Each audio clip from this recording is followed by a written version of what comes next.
យប់ឯហ្នឹងទៅទៅចាប់ផ្ដើមធ្វើមាន់ដុតតែចេះសំណាងហើយនៅផ្ទះមានគ្រឿងក្រៅខ្លះដែរហើយថ្ងៃនេះខ្ញុំនឹងបង្ហាញពីរបៀបធ្វើមាន់ដុតរបស់ខ្ញុំដែរស្លន់មែនតែនព្រោះតែយប់ហើយទើបតែរៀបចំធ្វើហើយគ្រឿងក្រៅក៏មាននៅផ្ទះស្រាប់អីអញ្ចឹងណាមុនដំបូងគឺទៅរកបន្លែសិនបន្លែរបស់ខ្ញុំមានដូចជីហើយជីស្លឹកត្រចៀកជ្រូកនេះមានតែម្ដាមនៅផ្ទះគឺថាធ្វើអីក៏ចំណេញដែរធ្វើជ្រូកក៏ត្រូវស្លម្ជូរក៏ត្រូវធ្វើថ្នាំក្អកក៏បានហើយយកធ្វើតែក៏បានទៀតនិយាយទៅយកធ្វើអីបានច្រើនទៀតដែរហើយបើដើមក្រូចនេះវិញនិយាយពីថាខំយកកត្រៃមកកាត់តែមានណាលឹងរឹងដល់វគ្គជីនាងវងម្ដងចឹងហើយអ្នកខ្លះហៅជីក្រហមអីចឹងនិយាយពីថាដាំខ្លួនឯងអញ្ចឹងញ៉ាំទៅឡងឈ្ងុយក៏អូពេញមាត់តែម្ដងហើយខ្ញុំមកកាត់ជាមួយស្លឹកគ្រៃហើយស្លឹកគ្រៃរបស់ខ្ញុំខ្ញុំអត់សូវហ៊ានកាត់ច្រើនទេដោយសារតែស្លោផងជួនកាលកាត់យកឆ្ពង់ទៀតអញ្ចឹងហើយខ្ញុំសុំតែមកគល់បានហើយតែតាមពិតទៅពេលដែលយើងដុតមាន់អញ្ចឹងត្រូវការគល់ស្លឹកគ្រៃច្រើនជាងស្លឹកទៅល្អដុតស្លឹកគឺអត់សូវល្អទេហើយយើងយកបន្លែទាំងអស់ហ្នឹងយកមកត្រាំទឹកសម្អាតវាសិនណាតាមពិតទៅមានផ្លូវអង្កេបដែរប៉ុន្តែពេលហ្នឹងខ្ញុំអត់បានកាត់អញ្ចឹងគឺថាកាត់ពេលក្រោយដល់ពេល10ម៉ោងញ៉ាំហើយខ្យល់មិនបាច់ក៏បានដែរដុតមាន់បងទ្រាប់ស្លឹកគ្រៃពីក្រោមអញ្ចឹងមកតាមពិតទៅយើងដាក់គល់ល្អជាងកាលណាយើងដាក់ស្លឹកអញ្ចឹង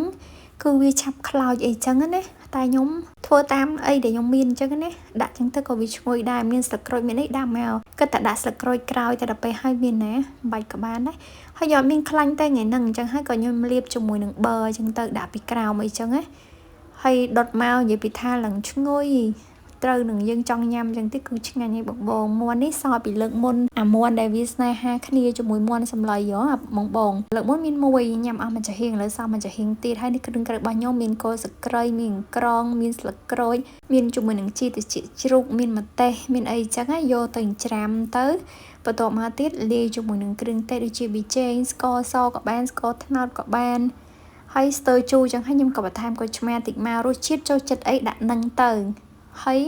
ដាក់ជីជាមួយអញ្ចឹងទៀតគឺថាកាន់តែឆ្ងាញ់កាន់តែឈ្ងុយហ្នឹងបើសិនជាបងចូលចិត្តណាតែបើសិនអត់ចូលចិត្តទេមិនដាក់ក៏បានដែរកុំភ្លេចថែមមួយខ្ទឹមសខ្ទឹមអីទៀតផងអញ្ចឹងណាគឺកាន់តែឆ្ងាញ់